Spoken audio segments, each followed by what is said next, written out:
30 जनवरी 1948 दिल्ली का बिरला हाउस हर दिन की तरह गुलजार था। यहाँ गांधी जी और होम मिनिस्टर सरदार पटेल की मीटिंग चल रही थी। शाम 4 बजे से शुरू हुई ये मीटिंग थोड़ी लंबी खिंच जाती है और गांधी जी अपनी प्रार्थना सभा के लिए लेट हो जाते हैं। मीटिंग खत्म होने के बाद करीब 5:15 पर गांधी जी अपनी 2 सहयोगियों आभा और मनु के साथ बिरला हाउस से निकलकर प्रार्थना सभा की ओर जाने लगते हैं, जहां करीब 250 लोग उनका इंतजार कर रहे थे। उसी समय खाकी कपड़े पहने हुए दुबले पतले शरीर का एक आदमी भीड़ को चीरते हुए उनकी ओर तेज कदमों के साथ बढ़ने लगता है।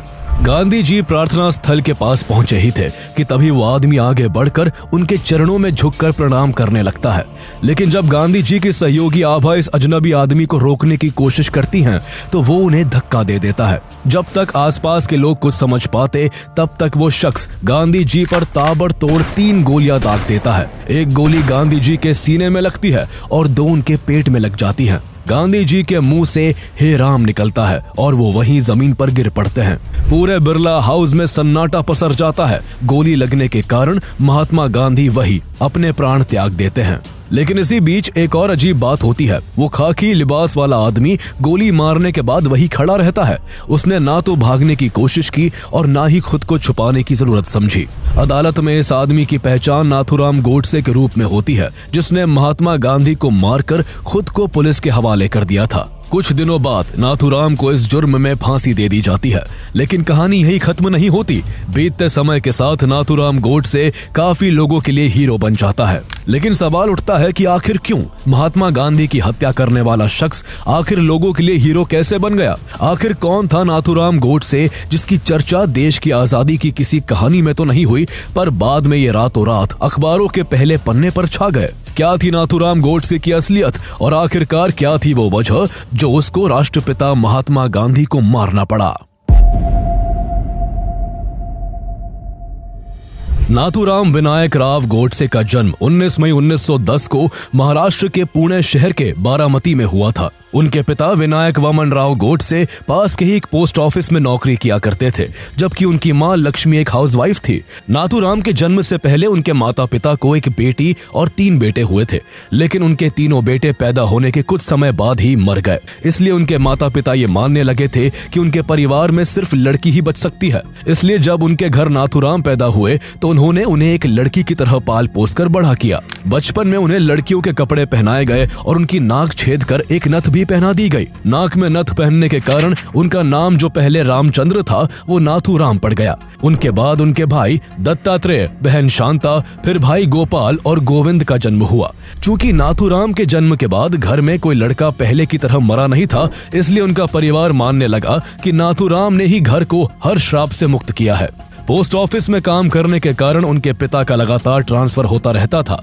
एक बार उनका ट्रांसफर एक गांव में हो गया। वहां कोई अच्छा स्कूल नहीं था और गोडसे के पिता चाहते थे कि उनका बेटा अंग्रेजी की पढ़ाई करे, इसलिए नाथूराम को पढ़ने के लिए उनकी मौसी के घर भेज दिया गया। लेकिन उनका पढ़ाई में मन नहीं लगता था। इस वजह से वो 1928 में 10वीं के एग्जाम में फेल हो गए। उन्हें स्कूल से नफरत सी हो गई थी, इसलिए वो पढ़ाई छोड़कर अपने पिता के पास रहने आ गए। 1929 में उनके पिता का ट्रांसफर रत्नागिरी में हुआ और यही से नाथूराम गोडसे के जीवन में अहम बदलाव आना शुरू हुआ। उस समय तक महात्मा गांधी चंपारण सत्याग्रह और नॉन कोऑपरेशन मूवमेंट के जरिए देश में काफी पॉपुलर हो चुके थे।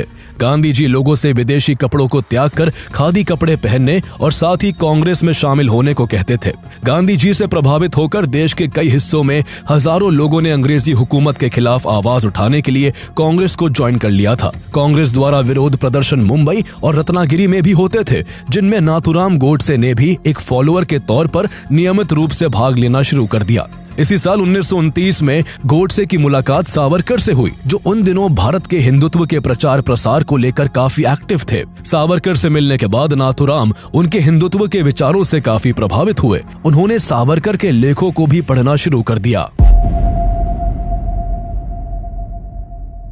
अब गोडसे के सामने 2 तरह की ऑर्गेनाइजेशंस थी। एक कांग्रेस थी जो सेक्युलर इंडिया की बात करती थी, जबकि दूसरी ओर राष्ट्रीय स्वयंसेवक संघ RSS जैसी ऑर्गेनाइजेशन थी जो हिंदू राष्ट्र चाहती थी। ऐसे में जब देश में मुस्लिम लीग मुस्लिमों की रिप्रेजेंटेटिव बनकर केवल मुस्लिमों की मांग उठा रही थी, तब गोडसे ने सेक्युलर कांग्रेस से ऊपर हिंदू ऑर्गेनाइजेशन RSS को रखा। 1932 में जब उनके पिता के रिटायर होने के बाद उनका परिवार रत्नागिरी से सांगली शिफ्ट हुआ तो गोडसे ने वहां आरएसएस को ज्वाइन कर लिया। वो आरएसएस के कार्यक्रमों में जोर शोर से हिस्सा लेने लगे, लेकिन इसी दौरान जब घर में फाइनेंशियल क्राइसिस होने लगे तो नाथूराम गोडसे ने घर का खर्चा चलाने के लिए मजबूरन नौकरी करने से लेकर फल बेचने तक कई कामों में हाथ आजमाया। इसके बाद उन्होंने सिलाई का काम सीखा और वो संघ के लोगों के भी कपड़े सिलने लगे। उनका काम चल पड़ा और वो अपनी कमाई से हर महीने 70 रुपए घर भेजने लगे। रेगुलर आरएसएस के कार्यक्रमों में हिस्सा लेने और उनके ही कपड़े की सिलाई करने के कारण उनकी जान पहचान आरएसएस के बड़े बड़े नेताओं से होने लगी।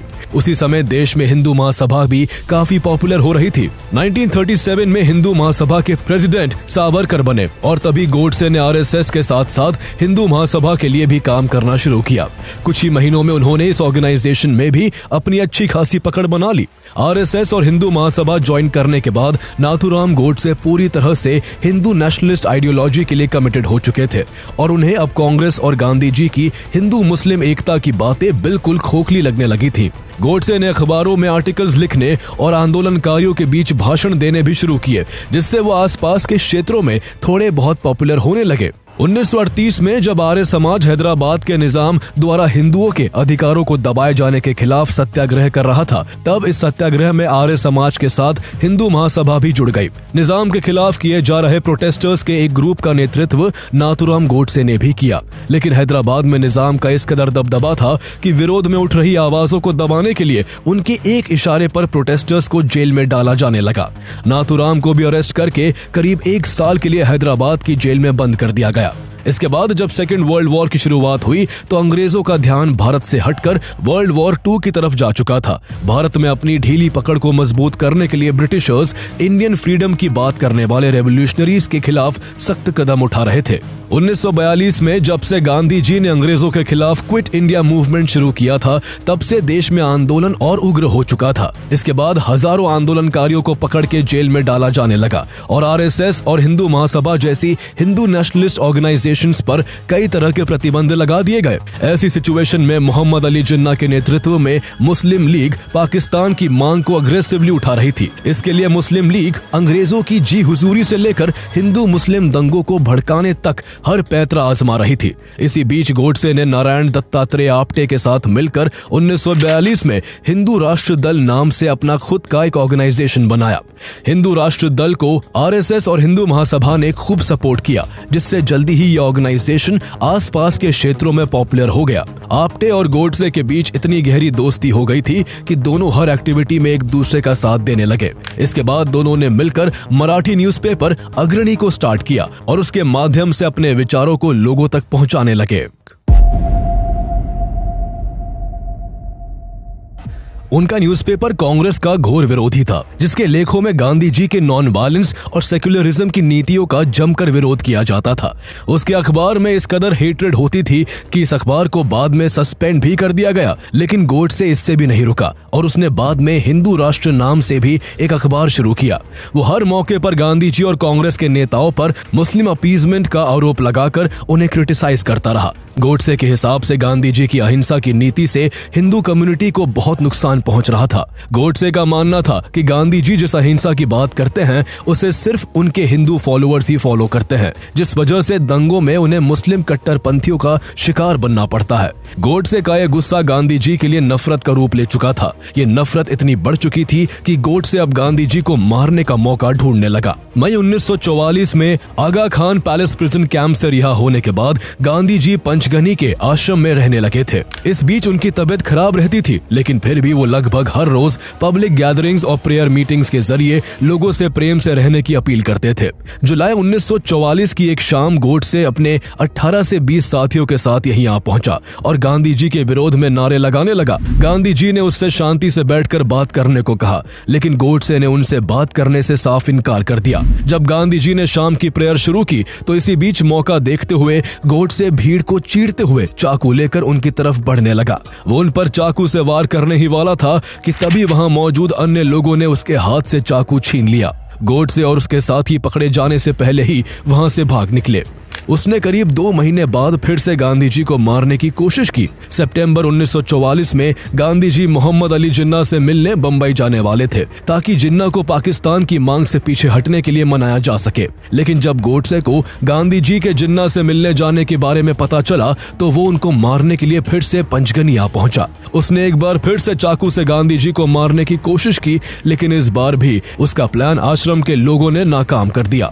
2 बार गांधी जी की हत्या की कोशिश के बाद भी गोडसे को कोई सजा नहीं दी गई थी। वो भी बार बार अपने अनसक्सेसफुल अटेम्प्ट से निराश होकर फिर से अपने अखबार के जरिए कांग्रेस और गांधी जी की नीतियों पर जोरदार प्रहार करने लगा। इसके बाद देश ने वो बुरा वक्त देखा जिसे कई दशकों बाद भी भुलाया नहीं जा सका और ना आगे कभी भुलाया जा सकेगा। इस बुरे वक्त का पहला पन्ना 1946 में कलकत्ता में हुए नरसंहार और हजारों लोगों के खून से सना हुआ है। ये दिन देश को तब देखना पड़ा जब मोहम्मद अली जिन्ना ने पाकिस्तान की ख्वाहिश में हर हद को पार करते हुए 16 अगस्त 1946 को डायरेक्ट एक्शन डे का ऐलान कर दिया, जिसके बाद कलकत्ता में मुस्लिम लीग के कट्टरपंथियों ने हिंदुओं का कत्लेआम शुरू कर दिया। ऐसे में हिंदुओं ने भी एकजुट होकर अपनी तलवारें निकाल ली, जिसके बाद हिंदू मुस्लिम दंगों ने कलकत्ता को अपनी चपेट में ले लिया। दंगों की ये आग कलकत्ता से नोआखली, बिहार और उत्तर प्रदेश समेत कई जगहों तक फैल गई। इस पूरे कॉन्फ्लिक्ट को लेकर गांधी जी ने जो बयान दिया उसने सभी हिंदू नेशनलिस्ट के गुस्से को और भी बढ़ा दिया। उन्होंने अपने अखबार हरिजन के एक लेख में लिखा कि अगर कलकत्ता के सारे हिंदू अपने विवेक का इस्तेमाल करते हुए बहादुरी से मर मिटते तो वो न केवल हिंदू धर्म को बल्कि पूरे हिंदुस्तान को बचा लेते और इस तरह हिंदुस्तान में इस्लाम भी शुद्ध हो जाता। उनके इस लेख ने हिंदुओं को बड़े स्तर पर निराश किया था। उनके इस बयान से गोडसे का यह विश्वास और पक्का हो चुका था कि गांधी जी हिंदू विरोधी हैं और हमेशा मुस्लिमों की ही चिंता करते हैं। इस नाजुक समय का मुस्लिम लीग ने भरपूर फायदा उठाया और आखिरकार कम्युनल राइट्स को भड़काकर मुस्लिम लीग को जो चाहिए था वो उसे मिल गया। डायरेक्ट एक्शन डे के करेक्ट 1 साल बाद माउंटबेटन प्लान के तहत भारत के 2 टुकड़े कर दिए गए और 14 अगस्त 1947 को पाकिस्तान वजूद में आ गया। बंटवारा होने के बाद भी दंगों की आग शांत नहीं हो सकी और हाल ये था कि पाकिस्तान से जब कोई ट्रेन भारत आती तो पूरी ट्रेन हिंदुओं और सिखों की लाशों से भरी होती थी। कहीं हिंदुओं पर जुल्म हो रहा था तो कहीं मुस्लिमों पर। दंगों की इन लपटों में दिल्ली भी उलझा हुआ था, जहां भयंकर मारकाट हो रही थी। ऐसे में जब हिंदू और मुस्लिम का एक साथ बैठना तो दूर, उनका एक रास्ते से गुजरना भी खतरा बना हुआ था, तब भी गांधी जी दोनों धर्मों के लोगों के बीच शांति कायम करने में लगे हुए थे। उन्होंने सितंबर 1947 में दिल्ली आकर दोनों धर्मों के लोगों की आपबीती सुनी। गांधी जी ने सबको मिलकर रहने की अपील करते हुए कहा कि भारत सबका देश है और यहाँ खुशी खुशी रहने का मुसलमानों को भी हक है। ऐसा सुनकर पाकिस्तान में अपना सब कुछ छोड़कर आए हिंदू और सिख शरणार्थी हैरान रह गए। इसके बाद गांधी जी सब धर्मों के लोगों में एकता लाने के लिए मल्टी रिलीजियस प्रेयर्स की सभाएं भी आयोजित करने लगे, जिसमें वो लोगों के सामने भजन, बाइबल पाठ और कुरान की आयतें नियमित रूप से पढ़ा करते। पार्टीशन और उसके बाद हो रहे दंगों से गोडसे काफी दुखी था। मुस्लिम लीग बड़ी चालाकी से मुस्लिमों के नाम पर पाकिस्तान के रूप में एक अलग देश छीन कर ले गई थी और ऐसे में भी गांधी जी सेक्युलरिज्म और भाईचारे की बातें करते थे, जो गोडसे को बिल्कुल भी बर्दाश्त नहीं हो रहा था। वो पार्टीशन के लिए भी गांधी जी को जिम्मेदार मानता था, जबकि गांधी जी हमेशा से बंटवारे के सबसे बड़े विरोधी थे। उन्होंने बंटवारे को रोकने के लिए जिन्ना से कई बार मुलाकात की थी और एक बार तो उन्होंने बंटवारा रोकने के लिए जिन्ना को यूनाइटेड इंडिया का प्रधानमंत्री बनाने का ऑफर भी दे दिया था। जब देश का बंटवारा हुआ था तब भी गांधी जी ने इस बंटवारे को गलत बताया था, लेकिन गोडसे के अंदर गांधी जी के लिए इस कदर जहर भर चुका था कि कोई भी बात उसकी नफरत को कम नहीं कर सकती थी। उसके हिसाब से गांधी जी बंटवारे के बाद भी मुस्लिमों के हित के लिए काम कर रहे थे। गोडसे का मानना था कि गांधी जी भारत में हिंदुओं से तो मुस्लिमों के साथ शांति से रहने की अपील करते हैं, लेकिन उन्होंने पाकिस्तान में मारे जा रहे हिंदुओं की रक्षा के लिए कभी कोई कदम नहीं उठाया। उसका ये गुस्सा तब और बढ़ गया जब उसे पता चला कि 13 जनवरी 1948 को गांधी जी अनशन करने वाले हैं। गांधी जी के अनशन पर बैठने के 2 कारण थे और दोनों ही कारणों से गोडसे बहुत नाराज था। पहला कारण यह था कि दिल्ली में कम्युनल दंगे बहुत बढ़ चुके थे। हिंसा और आगजनी थमने का नाम नहीं ले रही थी। ऐसे में इस अनशन के जरिए गांधी जी दंगाइयों पर नैतिक दबाव डालकर इस दंगे को शांत करना चाहते थे। इसके अलावा उनके अनशन का दूसरा कारण भारत सरकार पर दबाव बनाने का था ताकि भारत पाकिस्तान को उसके बचे हुए 55 करोड़ रुपए लौटा दे। जब देश का विभाजन हुआ था तो सरकारी संपत्ति के साथ साथ भारत और पाकिस्तान के बीच सरकारी खजाने में मौजूद रुपया भी बटा था। पाकिस्तान के हिस्से में 75 करोड़ रुपए आए थे, जिनमें से भारत सरकार ने शुरू में ही पाकिस्तान को 20 करोड़ रुपए दे दिए थे, लेकिन 55 करोड़ रुपए का पेमेंट भारत ने रोक दिया था क्योंकि पाकिस्तान ने जम्मू एंड कश्मीर को जबरदस्ती हड़पने के लिए वहां अपने कट्टरपंथी घुसपैठियों और अपनी सेना को भेजकर मौत का तांडव मचा दिया था। हिंदू नेशनलिस्ट इस वजह से गांधी जी के अनशन पर बैठने से काफी ज्यादा नाराज थे। उनका मानना था कि जब जम्मू और कश्मीर में हिंदुओं का कत्ल किया जा रहा है और पाकिस्तान जम्मू और कश्मीर को जबरन हड़पने में लगा हुआ है, तब भी गांधी पाकिस्तान के हित की बात कर रहे हैं। जो पैसा भारत सरकार पाकिस्तान को देगी, पाकिस्तान उस पैसे का इस्तेमाल भारत के खिलाफ ही करेगा। लेकिन हिंदू नेशनलिस्ट की नाराजगी के बाद भी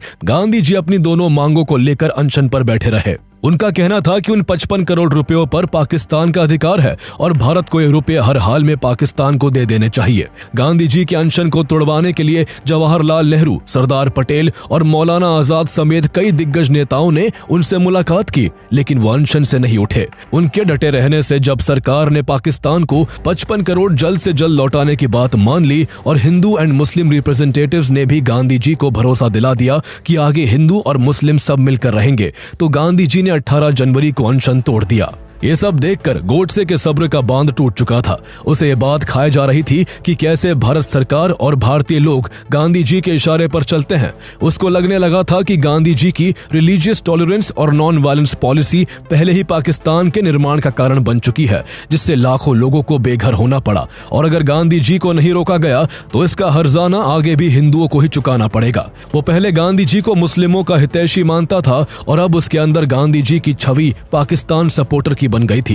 गोडसे ने तय कर लिया कि वो हर हाल में गांधी जी की हत्या करेगा। इसके बाद नाथूराम गोडसे नारायण आप्टे के साथ दिल्ली आ गया। यहाँ दोनों ने नकली नामों से मरीना होटल में कमरा लिया। इसी कमरे में नाथूराम गोडसे, नारायण आप्टे, मदन लाल पहावा, विष्णु करकरे और गोपाल गोडसे ने यह तय किया कि बिरला हाउस में 20 जनवरी को गांधी जी की प्रार्थना सभा के दौरान बम से हमला किया जाएगा। बम विस्फोट मदन लाल पहावा को करना था, जिसके बाद बम से भगदड़ मचने पर गांधी जी पर गोलियां बरसाने की जिम्मेदारी दिगंबर बड़गे की थी। इस प्लान को अंजाम देने से पहले वो लोग कई बार बिरला हाउस का जायजा लेते रहे। इस सब में तय तारीख 20 जनवरी आ गई। नाथूराम गोडसे, नारायण आप्टे, मदन लाल पहावा, विष्णु करकरे, दिगंबर बड़गे, गोपाल गोडसे और शंकर किस्तैया अपने काम को अंजाम देने के लिए टाइम से ही बिरला हाउस पहुंच गए। बिरला हाउस में जब गांधी जी की इवनिंग प्रेयर मीटिंग शुरू हुई तो मदन लाल पहावा ने भीड़ से कुछ दूर पर एक बम विस्फोट कर दिया, लेकिन वो एक क्रूड देसी किस्म का बम था, जिस वजह से वहां ज्यादा बड़ा धमाका नहीं हो सका। साथ ही दिगंबर बड़गे, जिसे गोली चलानी थी, उसके एंड टाइम पर ऐसा करने में हाथ कांप गए और वो वहां से भाग निकला, लेकिन इस बीच मदन लाल पहावा को पकड़ लिया गया। मदन लाल पहावा के अलावा बाकी सब वहां से भागने में कामयाब हो चुके थे। मदन लाल पहावा ने पुलिस कस्टडी में गोडसे का सारा प्लान खोल दिया था, इसलिए पकड़े जाने के डर से नाथूराम गोडसे ने नारायण आप्टे के साथ दिल्ली छोड़ दी और कानपुर, बॉम्बे, पुणे और ग्वालियर में जगह बदल बदल कर रहने लगा। वो ग्वालियर में हिंदू महासभा के एक मेंबर दत्तात्रेय सदाशिव परचुरे से मिला, जिसने उसे 7 चैम्बर की एक semi automatic M1934 Beretta pistol दी। गोडसे पिछले प्रयास की नाकामी से परेशान था। उसने अब ठान लिया था कि गांधी जी की हत्या वो खुद इसी पिस्टल से करेगा। इसके बाद वो नारायण आप्टे के साथ फिर से दिल्ली आ गया। पुलिस एक्शन के भय से इस बार वो मरीना होटल नहीं गया, बल्कि वो और Narayan Apte old Delhi railway station के वेटिंग रूम में ठहरे। गोडसे का प्लान 30 जनवरी की शाम को गांधी जी को उनकी प्रार्थना सभा में ही मारने का था। प्लानिंग की गई कि बुर्का पहनकर गांधी जी की प्रार्थना सभा में पहुंचा जाए। बाजार से एक बड़ा सा बुर्का भी खरीद कर लाया गया, लेकिन जब नाथूराम ने उसे पहनकर देखा तो उसे लगा कि बुर्के से पिस्टल निकालने में मुश्किल आएगी, इसलिए बुर्का पहनने का प्लान ड्रॉप कर दिया गया। इसके बाद गोडसे ने खाकी कपड़े पहने, अपनी बेरेटा पिस्टल निकाली, उसमें 7 गोलियां भरी और एक तांगा करके गांधी जी की प्रार्थना सभा के लिए बिरला हाउस निकल गया। 20 जनवरी को हुए हमले के बाद बिरला हाउस में 30 पुलिसकर्मियों की तैनाती कर दी गई थी, लेकिन इस दिन गांधी जी के साथ रहने वाले पुलिसकर्मी एपी भाटिया गैर हाजिर थे। उस दिन उनकी कहीं और ड्यूटी लगा दी गई थी। उनकी जगह पर गांधी जी की सुरक्षा में कोई तैनात नहीं किया गया। हर दम उनके संग रहने वाले उनके अटेंडेंट गुरुबचन सिंह भी उस दिन वहां मौजूद नहीं थे। गांधी जी की प्रार्थना सभा का टाइम शाम के 5 बजे का फिक्स था, लेकिन उनकी वल्लभ भाई पटेल के साथ मीटिंग कुछ लंबी खिंच गई और वो 5:10 पर फ्री हो सके। अब तक करीब 250 लोगों की भीड़ गांधी जी की प्रार्थना सभा में शामिल होने के लिए पहुंच चुकी थी, जिसमें से एक नाथूराम गोडसे भी था, जो गांधी जी के वहां आने का बेसब्री से इंतजार कर रहा था। तभी उसे गांधी जी अपनी दोनों सहयोगियों आभा और मनु के कंधों का सहारा लेकर प्रार्थना सभा की ओर आते हुए दिखे। गांधी जी प्रार्थना स्थल के पास पहुंचे ही थे कि नाथूराम गोडसे ने उनकी तरफ बढ़कर उनके पैर छूने का नाटक किया, लेकिन जब उसे ऐसा करने से गांधी जी की सहयोगी ने रोकने की कोशिश की तो उसने उन्हें धक्का देकर एक के बाद एक लगातार 3 गोलियां गांधी जी पर दाग दी। जब तक कोई कुछ समझ पाता, गांधी जी लहूलुहान होकर वहीं गिर पड़े और उनके मुंह से केवल 2 शब्द निकले, हे राम। कुछ देर बाद वहां मौजूद डॉक्टर बीपी भार्गव ने गांधी जी को चेक किया और करीब 5:40 पर उन्हें मृत घोषित कर दिया। पूरा देश बापू की मौत की खबर से सन्न था। खबर मिलते ही पंडित नेहरू भी तुरंत बिरला हाउस पहुंच गए और वो बापू के खून से लथपथ शरीर से लिपट कर रोने लगे। हर तरफ शोक पसरा हुआ था। गृह मंत्री सरदार वल्लभ भाई पटेल को गांधी जी की मौत से इतना गहरा धक्का पहुंचा कि उन्होंने गांधी जी की हत्या को अपनी नाकामी मानते हुए अपना इस्तीफा सौंप दिया। हालांकि जवाहरलाल नेहरू इसके लिए तैयार न हुए और उन्होंने सरदार पटेल का इस्तीफा अस्वीकार कर दिया। गांधी जी पर गोली चलाने के बाद गोडसे वहां से भागा नहीं था। वो वहीं खड़ा रहा और उसे फिर पुलिस ने हिरासत में ले लिया। गोडसे के अरेस्ट के बाद गांधी जी की हत्या की प्लानिंग के आरोप में नारायण आप्टे, शंकर किस्तैया, विनायक दामोदर सावरकर, नाथूराम गोडसे के भाई गोपाल गोडसे, मदन लाल पाहवा, विष्णु करकरे, दत्तात्रेय परचुरे और दिगंबर बड़गे को अरेस्ट किया गया। इस केस का ट्रायल मई 1948 में शुरू हुआ और इस केस की सुनवाई के लिए दिल्ली के लाल किले में स्पेशल कोर्ट बनाया गया। स्पेशल जज आत्माचरण की कोर्ट में इस केस की सुनवाई शुरू हुई। जून 1948 से नवंबर 1948 के बीच स्पेशल कोर्ट में कुल 149 गवाहों ने अपनी गवाही दी। जब गोडसे को अपना पक्ष रखने का मौका मिला तो उसने 30,000 शब्दों का अपना एक कन्फेशन पढ़ा। उसका डिफेंस 2 मुख्य आर्गुमेंट्स पर आधारित था। पहला ये कि गांधी के मर्डर के लिए केवल वही रिस्पॉन्सिबल था और दूसरा ये कि उसका ये एक्ट किसी पर्सनल ग्रज के कारण नहीं बल्कि पूरी तरह से एक पॉलिटिकल आइडियोलॉजी से प्रेरित था। 10 फरवरी 1949 को स्पेशल कोर्ट ने अपना फैसला सुनाया। नाथूराम गोडसे, नारायण आप्टे और 5 अन्य को दोषी पाया गया। गोडसे और आप्टे को मौत की सजा सुनाई गई। विष्णु करकरे, मदन लाल पाहवा, शंकर किस्तैया और गोपाल गोडसे को उम्र कैद की सजा दी गई, जबकि दत्तात्रेय परचुरे को 7 साल की सजा सुनाई गई। सावरकर को सबूतों के अभाव में बरी कर दिया गया और दिगंबर बड़गे सरकारी गवाह बन गए। बाद में गोडसे समेत सभी आरोपियों ने इस फैसले को पंजाब हाई कोर्ट में चैलेंज किया। हाई कोर्ट में 3 मेंबर्स बेंच ने इस केस की सुनवाई की। सुनवाई के दौरान गोडसे ने किसी लॉयर की मदद लेने से इनकार कर दिया और कहा कि वो अपना केस खुद लड़ेगा। अपनी अपील में गोडसे ने कोर्ट के इस फैसले का विरोध किया कि गांधी जी की हत्या एक कॉन्स्पिरेसी थी। इस सुनवाई के बाद हाई कोर्ट ने दत्तात्रेय परचुरे और शंकर किस्तैया को बरी कर दिया, लेकिन बाकी सभी की सजा को बरकरार रखा। बाद में गोडसे ने प्रिवी काउंसिल में भी अपील करने की कोशिश की, जो उस समय देश का उच्चतम न्यायालय था, लेकिन वहां उसकी अपील को रिजेक्ट कर दिया गया। इसके बाद 15 नवंबर 1949 को अंबाला जेल में नाथूराम गोडसे और नारायण आप्टे को गांधी जी की हत्या के जुर्म में फांसी दे दी गई। गोडसे आरएसएस से जुड़ा हुआ था, इसलिए सरदार वल्लभ भाई पटेल ने गांधी जी की हत्या के केवल 5 दिन बाद 4 फरवरी 1948 को आरएसएस पर बैन लगा दिया था। सरदार पटेल ने आरएसएस को एक चिट्ठी में यह भी लिखा था कि आरएसएस ने हिंदू समाज की सेवा की है, लेकिन आपत्ति इस बात पर है कि आरएसएस के हर भाषण में सांप्रदायिक जहर भरा होता है। इसी का नतीजा है कि देश को गांधी जी का बलिदान देना पड़ा। इसके बाद सरदार पटेल ने आरएसएस से लिखित बयान लिया था कि वो मात्र एक सांस्कृतिक संगठन बन के रहेंगे और कभी राजनीति में नहीं आएंगे। जुलाई 1949 में कुछ कंडीशंस के साथ आरएसएस पर से बैन हटा दिया गया। हालांकि गांधी जी की हत्या के बाद जब शक की सुई आरएसएस की तरफ घूमी थी, तब आरएसएस ने साफ कर दिया था कि गोडसे ने कई साल पहले ही आरएसएस को छोड़ दिया था। खुद गोडसे ने भी अपने बयान में इस बात का दावा किया था कि वो बहुत पहले ही आरएसएस को छोड़ चुका था। लेकिन नाथूराम गोडसे के भाई गोपाल गोडसे और उनके परिवार वाले आखिर तक ये दावा करते रहे कि नाथूराम गोडसे ने कभी आरएसएस को नहीं छोड़ा था। इसके अलावा इस केस से जुड़ी एक जरूरी बात यह थी कि गोडसे ने ट्रायल के दौरान गांधी की हत्या को लेकर जो स्टेटमेंट्स दी थी उन्हें गवर्नमेंट ने तुरंत बैन कर दिया था। 1968 में बॉम्बे हाई कोर्ट द्वारा जब इस बैन को हटाया गया तो नाथूराम के भाई गोपाल गोडसे ने जेल से रिहा होने के बाद गोडसे की दलील को एक किताब के रूप में पब्लिश किया, जिसका टाइटल था व्हाई आई असैसिनेटेड गांधी। इस किताब में एक जगह गोडसे ने कहा था कि गांधी को देश का राष्ट्रपिता कहा जाता है, लेकिन अगर ऐसा है तो उन्होंने पिता होने के कर्तव्य का पालन नहीं किया, क्योंकि उन्होंने देश के विभाजन को स्वीकार कर देश के साथ बहुत बड़ा विश्वासघात किया था। आगे गोडसे ने यह भी कहा कि मुझे पता है कि गांधी की हत्या करने की वजह से मेरी जिंदगी बर्बाद हो जाएगी और लोग मुझसे नफरत करेंगे, लेकिन मुझे यकीन है कि गांधी के बिना भारतीय राजनीति प्रैक्टिकल रिटेलिएट करने में सक्षम और आर्म्ड फोर्सेस के साथ मजबूत होगी और भारत पाकिस्तान के अत्याचारों से बच जाएगा। गोडसे का बयान सच के करीब था, यह सच से बहुत दूर। इसका आकलन तब से लेकर आज तक हर कोई अपने अपने हिसाब से करता रहा है। गोडसे को लेकर लोग कभी एकमत नहीं हो सके। किसी की नजर में वो हीरो है तो कोई उसे आजाद भारत का पहला टेररिस्ट मानता है। आप गोडसे को किस नजर से देखते हैं, आप कमेंट में बता सकते हैं।